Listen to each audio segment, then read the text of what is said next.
Kia ora, the Street Church. It's great to be with you again this year. Wonder if you've ever lost something incredibly valuable. I remember many years ago when I was in my last year of high school, a parcel arrived in our home addressed to my mother. It was her birthday in a couple of days' time, and I remember seeing on this package the spidery handwriting of my grandfather in Whangarei, her father-in-law. And so I was homesick from school that day, and I left the package sitting on the kitchen bench for when my mother got home from work. And she got home, and it was just the two of us at home at that point, and I said, "Oh, there's a parcel on the bench, I think it's for your birthday, from Grandma and Granddad." And joking around, she said, "Oh, maybe I should open it now and have an early birthday." And I laughed and said, "No, you can't do that," and snatched the package out of her hand, and I ran downstairs in our home in Upper Hutt. We had the living area was upstairs, and I ran downstairs, and like many houses with two stories, there was a big storage area, a cupboard beneath the stairs. And so I ran and opened that cupboard door and went in there, and there's all this stuff that you use just every now and then being stored. And I hid the package in this cupboard under the stairs. And I kind of forgot about it, and so did my mum, until the day of her birthday, and we celebrated her, and we went out for dinner, and then that evening there was a phone call, and it was Grandma and Granddad, and they were wishing her a happy birthday, and they asked her whether she'd enjoyed the gift. And she, at that point, glares at me across the room, and says, "Yes, it was wonderful, thank you so much." And luckily they didn't ask anything else, and she hung up from that conversation, and she looks at me and says, "Where is that gift from Grandma and Granddad?" And I said, "Sorry, let me grab it," and I ran downstairs to get it. And I hunted through that cupboard, and I could not find it. And I came upstairs and said, "I can't find that gift." And my dad rolls his eyes and goes down and hunts around, and he can't find it. And so my mother, thinking, this is the way men look for things, my mum goes down and looks around. She can't find the gift either. 12 years later, my parents sell that house and pack everything up to move. And they still could not find the gift. And to this day, we don't know what it was that my grandma and granddad were going to buy my mum, or bought my mum for her birthday that day. I wonder if you have ever searched for something valuable that you have lost. Maybe it was a ring or a piece of jewellery that was special to you or was a family heirloom. Maybe you've misplaced your wallet or your keys somewhere along the way. We've recently lost some luggage. We were in Europe and then travelling back to do some ministry in Africa for a couple of weeks. And we arrived in Africa on Brussels Airlines, and they had lost our baggage. So we did 2 weeks in Africa with no luggage, just the 2 backpacks and a little bit of clothing that we had, and some more we had to buy. In fact, I'm filming this now, and it's almost 6 weeks later, and we still don't have 2 out of our 3 bags. They are still lost with Brussels Airlines. And it's a horrible feeling when you lose something that's incredibly precious to you, and you have to search for it to try and find it. And that idea is at the heart of 3 beautiful stories that Jesus tells. In fact, out of all of Jesus' parables or stories with a message, these may be the best known and the most loved. These 3 stories are found in Luke chapter 15. It's a story of the lost sheep and the lost coin and the lost son. And in each of these 3 stories, and they go together, something incredibly valuable gets lost. So in the first story, a shepherd has 100 sheep and loses one of them. In the second story, a woman has 10 coins and loses one of them. And then in the third story, a father has 2 sons and loses one of them. And the way Jesus tells these 3 stories is so powerful, because in each one, what has been lost, the ratio of what has been lost is increasing dramatically. It's 1 out of 100 sheep, but then it's 1 out of 10 coins, then it's 1 out of 2 sons. And today I want us to look at the third of these stories about the lost son. And I want us to grapple with the story, because while it's well known and very familiar, I think the powerful message at the heart of this story is so often missed. So let's look together at Luke chapter 15. We're going to pick it up with the third story in verse 11. It says, Jesus continued, "There was a man who had 2 sons. The younger one said to his father, 'Father, give me my share of the estate.' So he divided his property between them. So Jesus' original audience, as he tells the story for the first time, would have gasped in horror twice. The first time would have been hearing what this young man said to his dad. He wants his share of the estate. Now in Jesus' day, the same as ours, children only get their share of the estate when their parents have died. So what this young man is effectively saying is, Dad, I wish you were dead. You know, the property, the money is more important to me than you are, and I want it now. And that would be horrific in our day when you hear it put in those terms. In Jesus' day, in a society that was built on the concepts of honour and shame, that would have shamed the father tremendously. And so people would have been horrified when Jesus tells that part of the story. But then they would have gasped a second time when Jesus said at the end of verse 12, so the father divided his property between them. The father does what he says. He doesn't, give the kid a backhanded slap around the chops. The father liquidates some assets, he divides the estate, and he gives his youngest son his share. People would have been shocked. And then Jesus carries on. Verse 13, not long after that, he says, the youngest son got together all that he had, and he set off for a distant country, and there he squandered his wealth in wild living. After he'd spent everything, Jesus says, there was a severe famine in that whole country, and he began to be in need. So he went and hired himself out to a citizen of that country, who sent him into his field to feed pigs. And he longed to fill his stomach with the pods that the pigs were eating, but no one gave him anything. Jesus is a masterful storyteller here. So the young man who now the audience doesn't like already, the young man has got all his money. He takes off for a faraway country, which for a Jewish boy would have meant Gentile land. He would have gone and lived among Gentile people, and there Jesus said he just squandered his money. He just used it all up. It just ran through his fingers like water. And the moment that he runs out of money, the moment he realizes his bank balance is at zero, that's the moment a famine hits. And this young man who's now run out of money in a far off country can't find a job or a way to earn a living anywhere, except for one job.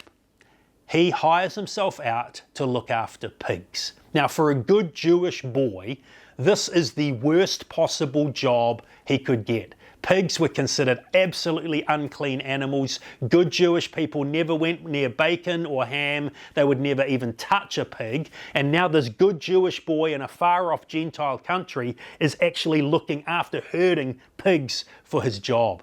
And in fact, the wage that he earns in that job is so minimal, he is continually starving. So much so, Jesus says, as he's feeding the pigs out of the bucket, he's looking into the bucket, wondering whether he may have some of this for breakfast. And so he has hit absolute rock bottom in the story here. And then something happens. Verse 17, Jesus continues. When the young man came to his senses, he said, how many of my father's hired servants have food to spare? And here I am, starving to death. I will set out and I will go back to my father and I will say to him, Father, I have sinned against heaven and against you. I'm no longer worthy to be called your son. Make me like one of your hired servants. So he got up and he went to his father. Now this is the point where I want to suggest we misread the story. Many people read the story of the prodigal son is how we know him. We read the story of this young man and we think we come to this moment where it says he came to his senses and he decides to go home and say to his father, I've sinned against heaven and against you. And we read that and go, oh, so the young man repents. This is a story about repentance. And I want to suggest today that that is not the right way to read the story because we miss what he is going to say to his father. Jesus includes this very important detail of the words he has planned to say when he gets home to his dad. Because those words portray a heart that hasn't really grasped how much his father loves him. See, the young man's plan, if you look carefully at these words, is that he is going to go home and he is going to ask his father to hire him as a servant. And so the plan is he's going to work for his dad, he's going to earn a wage, he's going to save that money until he has saved enough that he can repay the debt that he owes his father, so that then he can perhaps talk with his dad at that moment about reconciliation. In other words, this young man is going to go home and he is offering to work his way back into the affections of his father. You see, the way Jesus is telling this story is he is showing up the basis of all man-made religions. Every religion in the world, when you boil them all down, they all operate on the same principle. What do you have to do to reach heaven, or to be forgiven, or to hit nirvana, or whatever it is? Every religion in the world is about what human beings have to do. So the fivefold path of Islam, the eightfold path of Buddhism, many versions of Christianity that aren't biblical, they're all about what you have to do. See, religion is spelt D-O. But what Jesus came to offer us is something radically different. He came to offer us grace. And grace is not spelt D-O. Grace is spelt D-O-N-E. Done. You see, religion is all about what you have to do in order to be accepted by God. The message of the Bible is that Jesus came to offer us grace. And grace is not about what you do. Grace is about what Jesus has done on your behalf. So that a relationship with God, and this is the radical message of the Bible, a relationship with God, forgiveness from God, love of God, is not based on our performance. It's not based on what we do. It's based on what Jesus has done. So if we are related to Jesus, if we put our faith and trust in Jesus, then we find this incredible grace that the Bible talks about. We find the love of God, we find forgiveness, we're adopted into His family, we're promised a relationship with Him for all eternity, and it is never based on what we do. The problem with this young man is he is planning to go home and work his way back into the love of the Father.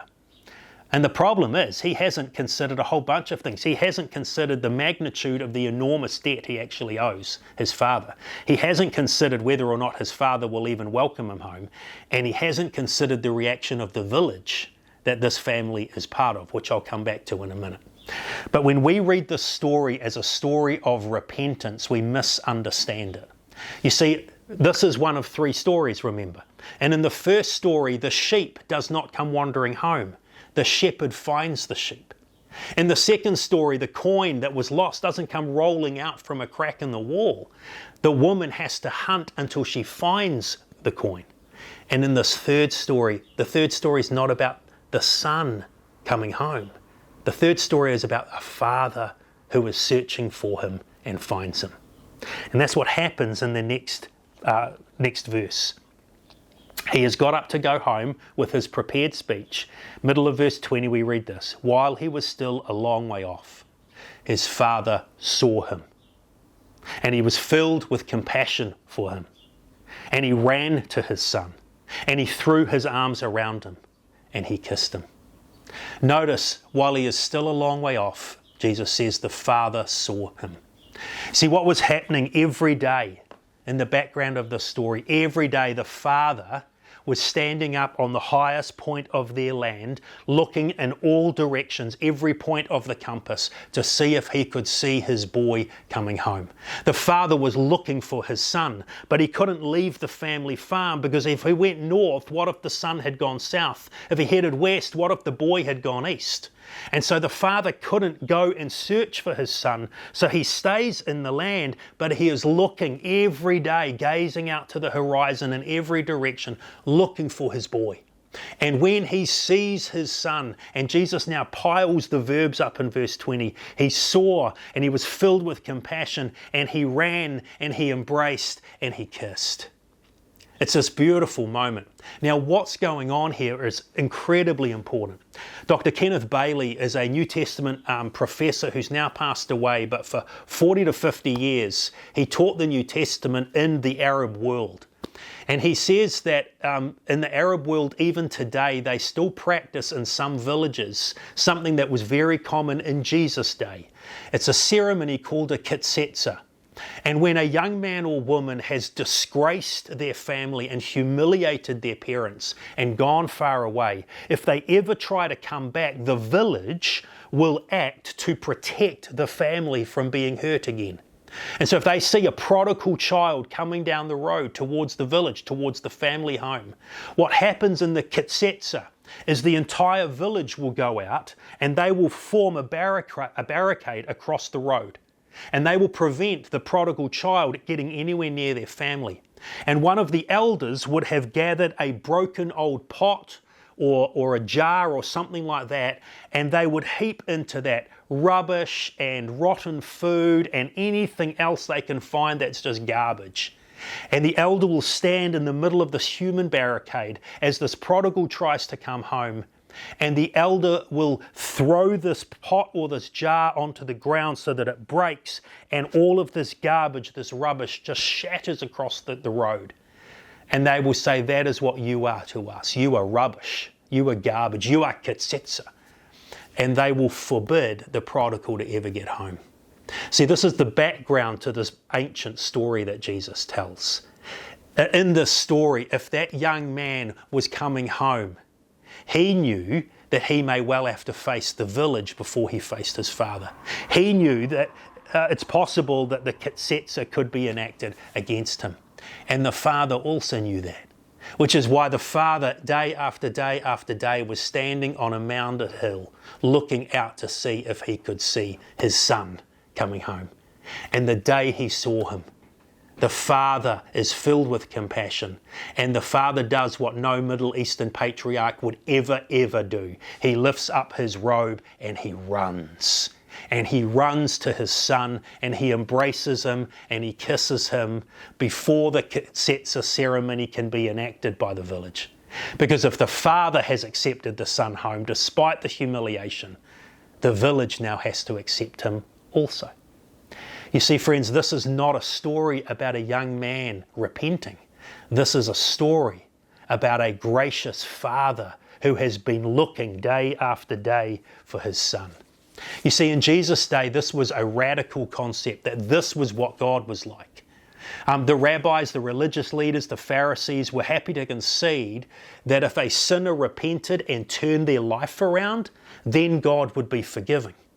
But the idea that God would be forgiving before we've sorted our lives out, before we've cleaned ourselves up, that we could be loved and accepted and forgiven not based on what we do, but on what has been done for us, that is radical.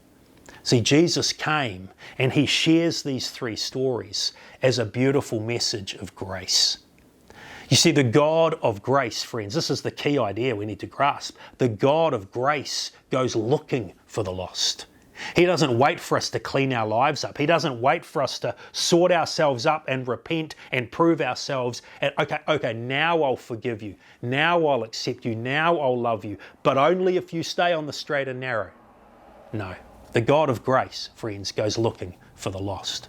And in this beautiful story, Jesus has the father welcoming the son home. The son tries to start his speech in verse 21 and the father doesn't even let him finish. He calls the servants and says, bring the best robe. That was the father's robe. Bring the signet ring. That's the symbol of their family. Bring the sandals and let's kill the fattened calf and have a party. It's a beautiful story of grace. But the story actually doesn't end in verse 24, which is often where we think it does. Because Jesus carries on in verse 25. He says, meanwhile, the elder son was in the field. When he came near the house, he heard music and dancing, and he called one of the servants and asked him what was going on. Your brother's come home, the servant said. Your father's killed the fattened calf because he has him home safe and sound. And the elder brother became angry, and he refused to go into the party. So his father came out and pleaded with him. So for a second time now in the story, this father is humiliated by one of his boys. Originally it was the younger son, now it's the older son. He's come home from the fields, heard that his younger brother is home, and that his dad has welcomed him home. No ketsetzer ceremony. He's just accepted him, killed the fattened calf, had a party, and he is disgusted by that. And he refuses to go into the party. He refuses to join the celebration. And one servant whispers to another servant, and word slowly filters through. The whole village is probably here at this party, because they all now have to welcome the younger son home. And word slowly seeps through this crowded hall until it finally reaches the ears of the dad. His older boy won't come in. His older boy is angry. And the father has to, once again, humiliate himself, stand up, lift up his robes, and walk out to go talk to his son. And here's what the older son says to his father. Verse 29. He said to his father, "Look, all these years I've been slaving for you, and I've never disobeyed your orders. Yet you've never given me even a young goat so I could celebrate with my friends. But when this son of yours," notice the language, he's not my brother, "when this son of yours, who has squandered your property with prostitutes, when he comes home, you kill a fattened calf for him." Now see, Jesus is brilliant. Do you notice why this older son is so indignant? It's because of all the work that he has done in order to earn his father's love. You see, the younger son wants to come home, and he is going to essentially offer to work his way back into the affections of his father. It's all about religion. It's all about D.O. The older son assumes he's already in the affections of the father, but he doesn't feel loved, even though he has done all this stuff. He feels like he's already should have worked his way into the affections of his father. Both of these sons in the story assume that they have to work in order to earn their father's love. And the truth is, friends, both of these sons are lost. The younger son was lost in his bad deeds. The older son is lost in his good deeds. The younger son was lost in his rebellion. The older son is lost, if I could put it this way, in his religion. And so the father reaches out to his older son now in verse 31. "My son," the father said, "you're always with me, and everything I have now is yours. But we had to celebrate and be glad, because this brother of yours was dead and he's alive again. He was lost and is found." And look at how the older son responds in verse 33. Well, you can't, because there is no verse 33. The story is left open, because standing at the back of the crowd listening to Jesus that day were the Pharisees and the religious leaders, a whole bunch of older brothers who thought that their relationship with God was based on what they do, and that they had to continually work in order to be loved and accepted and forgiven by God. And what Jesus is coming along and trying to help both the crowd and the religious leaders understand is that the God of grace goes looking for the lost. The God of grace has sent his Son into the world to reach us, to pay for our sins, to rise again from the dead. And a relationship with God is not spelt D-O. A relationship with God is spelt D-O-N-E. See, the God of grace in the Bible goes looking for the lost, whether the lost are rebellious or whether the lost are religious. Both sons in this story were lost, because all of us can be lost either in our bad deeds or our good deeds. And what we all need to understand and be reminded of day after day after day is that a relationship with God, acceptance with God, God's love for us is never dependent on what we do. It's never spelt D-O. It's spelt D-O-N-E. It's based on what Jesus has done for us. Friends, some of us need to hear today that we can never be bad enough, that we cannot receive God's grace. Sometimes we can be tempted to think that we have done so much, we have wandered so far, we have been so bad that God cannot love us. And the truth is that the God of grace goes looking for the lost. And we can never be bad enough that we cannot receive his grace. Equally, we also, some of us need to be reminded, we can never be good enough that we don't need God's grace. Because none of us are perfect. None of us can do all that we need to do in order to have a relationship with God. That's why God is a God of grace. That's why grace is at the heart of the message of the Bible. And the God of grace comes looking for all of us, the rebellious and the religious.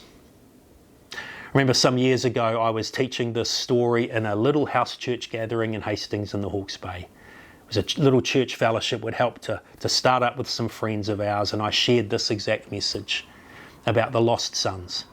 And sitting listening to me was a young woman who was part of this family that were very close to us. She's like a niece to me. And she'd wandered from God for a number of years. And as I shared that story, God did something in her heart. And at the end of that message, we finished up the service, and people were getting some kai ready for lunch, and she kind of shuffled across. I was sitting on the floor of the lounge, and she shuffled over to sit next to me. And she said, "Brad, I want to do it." And I knew exactly what she meant, but I wanted her to verbalize it. And I said, what do you mean you want to do it? And she said, "I want to come back to Jesus." And this young woman who's like a niece to me, I put my arm around her and I led her in a prayer to come back to Christ. And I've often thought about that scene when I come back to this story, because it epitomizes what this story is all about. She's sitting there, she's like a younger daughter who was lost in her rebelliousness, and the God of grace found her. And sitting next to her was me. And my story is not one of a younger son who wandered far away. I was an older son who was lost in my goodness, thinking that I had to earn my way to God and I had to keep measuring up, until I discovered this radical grace that is at the heart of the biblical story. And as she and I sat there together, we epitomized this story. None of us are so bad that we cannot be found by the grace of God. And none of us are so good that we do not need the grace of God. I don't know where you are today, friends, but I want to tell you this. Doesn't matter who you are, doesn't matter what you've done, it doesn't matter whether you've lived a good life or a bad one, doesn't matter whether you are searching and trying to investigate Christianity, doesn't matter if you're a brand new Christian, doesn't matter if you've been following Jesus for 30, 40 or 50 years. All of us need God's grace. And we all need it every day. None of us are loved by God today based on what we do. None of us are accepted by God today based on what we do. None of us are forgiven today based on what we do. His forgiveness, His love, His acceptance are totally based on what Jesus has done. And we simply trust in Jesus so that we can experience this wonderful grace. The God of grace goes looking for the lost, whether we're rebellious or religious, because all of us need His grace every day. God bless.